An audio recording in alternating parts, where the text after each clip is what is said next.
ભારતમાં work from home શક્ય નથી. કેમ? એની પાછળના 4 કારણો છે. પણ એ જાણતા પહેલાં આપણે જાણી લઈએ કે ભારતમાં કેટલા ટકા લોકો વર્ક ફ્રોમ હોમ કરે છે અને કેટલા લોકો ઓફિસે જાય છે. ભારતમાં અંદાજે 12.7% લોકો ફૂલ્લી વર્ક ફ્રોમ હોમ કરે છે અને મોટાભાગના આઈટીવાળા છે, જ્યારે બાકીના 63% લોકો ઓફિસે જાય છે.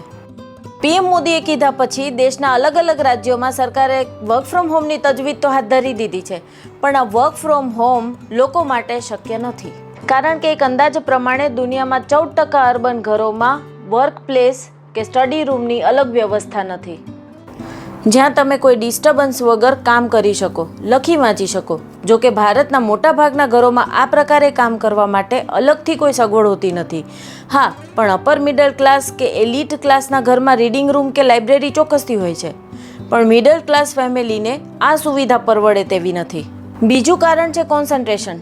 તમે પેટ્રોલ બચાવવાની અથવા તો ટ્રાફિકની પડોજણમાંથી તો બચી જશો, પરંતુ એકલા રહેતા કર્મચારીઓ સિવાય બીજા કર્મચારીઓ માટે વર્ક ફ્રોમ હોમમાં સૌથી મોટું બેરિયર છે ફેમિલી. એક તો ઘરમાં કામ કરવાની સમય મર્યાદા રહેતી નથી. બીજું, બોસ એમ માને છે કે તમારો ટ્રાવેલ ટાઈમ બચ્યો છે તો ઘરેથી કામ વધુ કરી આપો. ત્રીજું, ફેમિલી મેમ્બર્સ. જેઓ એમ માને છે કે ઘરેથી કામ કરે છે એટલે જરૂર પડીએ ગમે ત્યારે ઘરમાં હેલ્પ લઈ શકાય.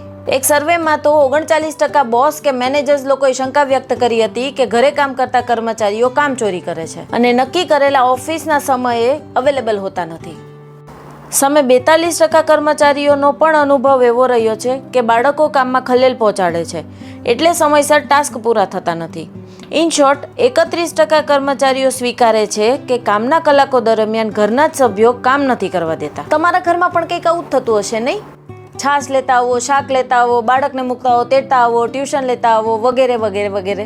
ને આવા જ રીઝન્સથી 69% કર્મચારીઓ ઓફિસનું કામ પડતું મૂકીને ઘરનું કામ કરવા ભાગવું પડે છે. ઉપરથી ઇન્ટરનેટની કનેક્ટિવિટીનો પ્રશ્ન તો ખરો જ. આમ તો રીલું જોઈએ ત્યારે નેટવર્કનો પ્રોબ્લેમ નથી આવતો, પણ જેવું ઓફિસનું કામ હાથમાં આવે કે નેટવર્કનો ઇસ્યુ આવી જાય. દુનિયામાં 33 કરોડ લોકો વર્ક ફ્રોમ હોમ કરી રહ્યા છે, પણ ભારત માટે હજી દિલ્હી દૂર છે.